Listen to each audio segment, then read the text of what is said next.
Ice Bear is the most badass character of the 2010s, and this is the episode that solidifies that.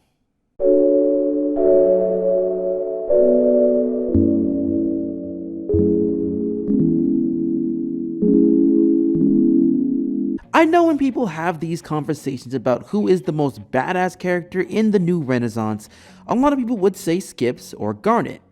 However, neither of them could compare to Ice Bear's level of badassery. Good morning, everyone.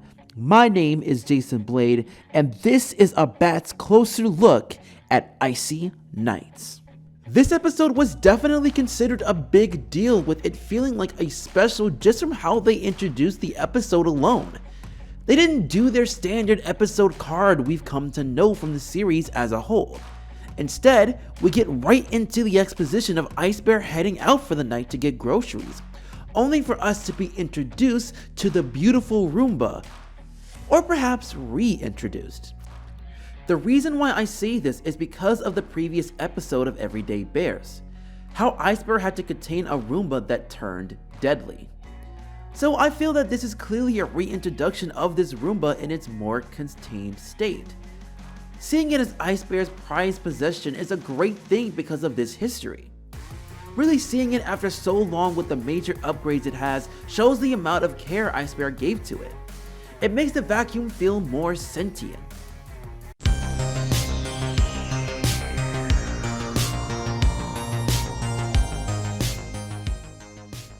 When we see the title card, it makes this episode feel like a big deal. Starting off with Ice Bear riding this vac with various beautiful shots, with music that is completely different from what you're used to. Having a more electronic original soundtrack to fit the mood as we see the nightlife Ice Bear has succumbed to. And witnessing the title square appear was incredibly pleasing to the eye. With a more cursive font and a bright neon color, it makes it feel like this is a special focusing on Ice Bear. Which is wild because this episode is the same length as a regular episode, and they showed a 22-minute special not too long ago. This makes it feel like they are banking on this episode to be the first you think of when it comes to Ice Bear. Okay, sir, that will be $25.50. Check this out, man. I got it. Check it out. It's working now. So this guy, the antagonist of this episode, is without a doubt very interesting in how he is portrayed. The amount of ominousness that this character has is very strong with the simplicity given to his design and how he portrays himself. The thing that really intrigues me about this antagonist is that we never get to know his name in this episode. At least not outright. His build is very tall and lanky, but the dark, shady atmosphere in front of the convenience store really makes him a lot more intimidating. With his business casual look, his entourage behind him, and his sophisticated language he uses really shows that he is someone of high status. The chemistry between Ice Bear and this dude is incredibly strong from the jump. The immediate tension as soon as Ice Bear went out of that store the first time, all the way to the eventual robbery, kept me glued to the story. The pompous speaking this man has portrayed matches so well with Ice Bear's threatening, monotonous voice that helped elevate what is a standard plot in a story like this. Not to mention the small details of showing that disrespect towards Ice Bear and his property really help make the inciting incident much more enticing and really makes me want to see what Ice Bear plans to do to get his ride back. Нет, we do not sell snacks here. What kind of place do you think this is? Эй ты, я тебе говорила не трогать Wi-Fi. Что ты хочешь? You. So now we're introducing another character that Ice Bear has known for a very long time. And once again, we aren't given a name here. These are some very interesting choices in an episode like this. It really gives the importance of secrecy that Ice Bear seems to have with his past. Clearly, Panda and Grizz are not aware of this. And even though the show has granted us this side of Ice, we're only receiving the surface of it. Her look screams gamer to me. You know what's crazy? That this character looks like Sombra, and these characters were introduced a month apart from each other. Huge coincidences there. Anyways, getting into the relationship these two seem to have, it's clear that the two of them were very close at one point, and something happened that tore them apart. Iceberg has a lot of knowledge when it comes to the city, and it was clear that she was someone who most likely guided him through many obstacles as he learned. Also, I really liked that they did not do any translations in this scene. We know that Iceberg is very fluent in many languages, and the previous episode showed that Russian was the very first one he learned. So it was cool to see Iceberg mixing it in with his English while talking to this woman. It gave us a bit of visuals to help us understand where the discussion was going, like when Ice draws the symbol that he saw on the truck, and the body language the woman gave off as she talks to him were very important for us to give an understanding of what the relationship is and what it took for him to get what he needed to track that crew down. Oh man, tonight is gonna be epic! Talk like that is the reason people call us brogrammers, but yeah, it'll be epic.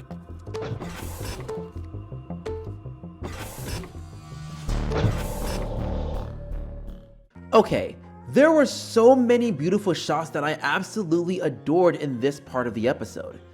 They found excellent ways of revealing what our antagonists are, starting off with the name of this gang being Brogrammers, which signifies that they are a group that are into programming and engineering. But they also do a great job in hiding the names of the men in question as they received access to the building. The lighting and the angles being used as Iceberg followed these guys were pretty well placed. It's interesting how they use the saturation in a way that makes the atmosphere feel more dark, something I'm very impressed with. When we get to the arcade room and see the obvious secret door placed with the logo above the Veil Fortress game, it signifies that Iceberg was going into an atmosphere where it feels like hell. Even the elevator ride gave that away with the floor number going into the negatives until the logo appears. That's when we were introduced to this.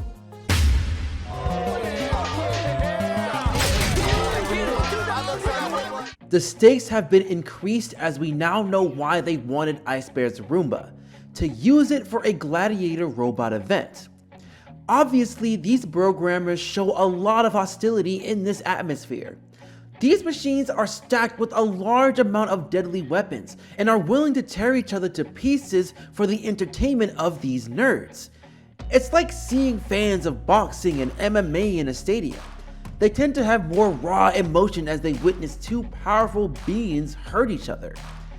So witnessing the thieves use Ice's Roomba to engage in combat and easily take out its opponent, you can understand why Ice was quickly ready to swoop in prior to him getting captured.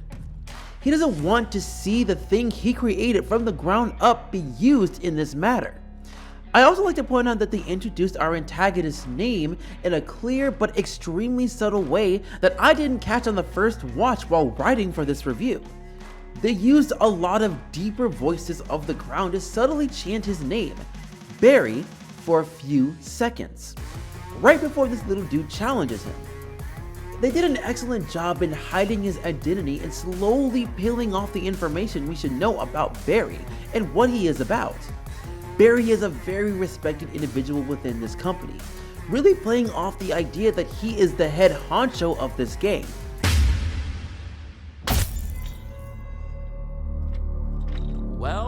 Well. I had a feeling you'd show up. Unfortunate that we had to borrow your modified vacuum cleaner, but hey, we call that fair use. Alright, so I think I really need to break this monologue down to the bare bone. You need to understand how much this scene got to me a little bit as a creator in general. You know, it's crazy how easily you can understand why an antagonist is doing an event like this, trying to find ways to spice up his life after doing the same thing over and over again with his profession, only to have a bit of interest in dismantling something that relates to that certain job description. Which, I'll be honest, is a thing I believe there are a handful of cartoon analyzers that are like that, aspiring to make ideas and projects to be greenlit by major companies, more specifically the big three. Even then, doing things such as critiquing already well-established IPs can also have that same sort of accomplishment. cartoons don't get broken down the same way as a lot of other media does. So seeing those who are just as passionate as we are when it comes to the animation industry and want to provide a voice of opinion for a field that heavily gets overlooked is something that I can equate to what Barry is saying in this monologue. However, in order to do that, we also have to understand the ins and outs of fair use. Finishing off with that line sends a shiver to my spine every time. Because in order to create that sort of content to a platform like YouTube or TikTok, you have to take the original content used and reform it in a way that isn't straight up retelling the entire story, but as a way to point out certain examples to help support your argument. Instead of seeing the episode itself, you're seeing a deep dive commentary on what works and what doesn't work in a particular episode, which leads into comparing how Barry is using the Roomba. He's not using it as a very cool ride to get into the city. Instead, he uses it as a robot gladiator. While it has the tools to be used for that purpose, Ice Bear didn't consent to be used in this way and is essentially at risk of ruining the product that he had built from the ground up. You can understand both points of views, and that's why there's mixed feelings of understanding and anger from me personally.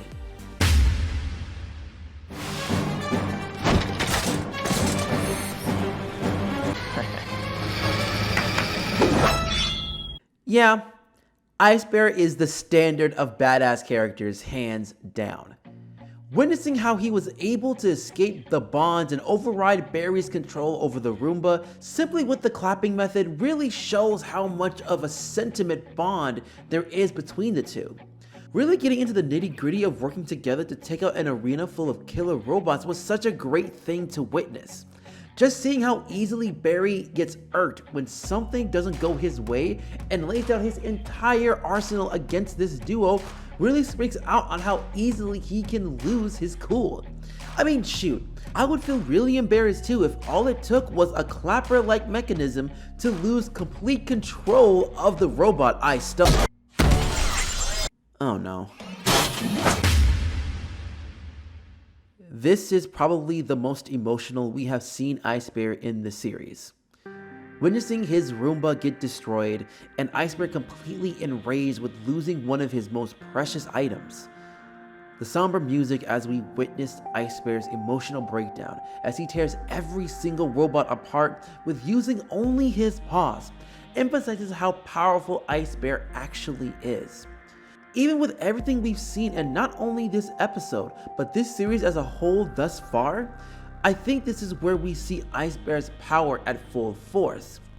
We have to remember, polar bears are easily the scariest bears in the world.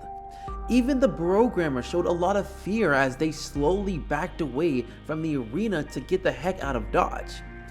It's a very powerful scene witnessing Ice Bear fail in saving his Roomba and his immediate reaction to the heartbreaking blow. It really guts you as a viewer due to seeing how much care Ice Bear put into this vacuum cleaner and the history we've already witnessed from an episode in the previous season. But this really elevates him to a John Wick-like status for me because we now witness Ice Bear has his eyes set on one thing: revenge. Well played, my Ursine friend. But I have to wonder, what will your next move be? Ice Bear's gonna find you one day. Good luck.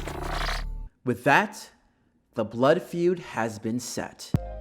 I think the scene of Ice walking home from the company that gave him felt like we saw a character grow from this experience. We learned a ton from Ice Bear taking these dangerous risks on his own, and while he didn't make it out unscathed, he escaped regardless. But knowing Ice, he keeps this adventure to himself from his bros, and I perceive that it's because he doesn't want them to get mixed into all of this. It's very dangerous, and Grizz and Panda aren't really known to be thrown into situations like that, so the less they know, the better. With ending this episode of Ice Bear salvaging what was left of his Roomba,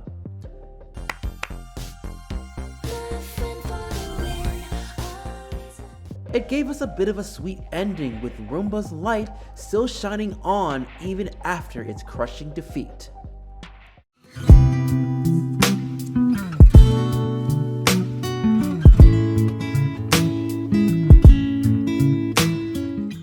I'll say it right here. This was certainly a risky thing to do with Ice Bear. Given my critiques of him on where he stood in Season 1 for my ranking review, coming out right after a previous episode that focused on Ice's life before meeting his brothers, which was great in its own right, not to mention making it feel like a special with a 20-minute special that premiered not too long ago in this season. Even with all of that, this is quite easily one of the best episodes that featured Ice Bear, exploring his nightlife shenanigans in town, seeing the amazing features of his ride, plus seeing new characters that are only known by Ice Bear and how well the chemistry is with each of them. Witnessing an incredibly different life compared to what we've known of him prior. He had the tools of being a badass, and this episode put a stamp of approval for me in labeling him as such. Thanks for taking the time to see this bat's closer look. Now really quickly, I want to give a huge thanks to all who have subscribed to the channel as we achieved 750 last week. I appreciate you guys for giving this channel a chance to grow into something special. I love doing these reviews and witnessing your enjoyment with every comment, liking of videos and posts, and voting on the polls makes it feel like the hard work was worth it. If you guys want to see more We Bare Bears related reviews, check the videos to the left. Hit the subscribe and bell icon to get the latest from me. Until then, good afternoon, good evening, and good night.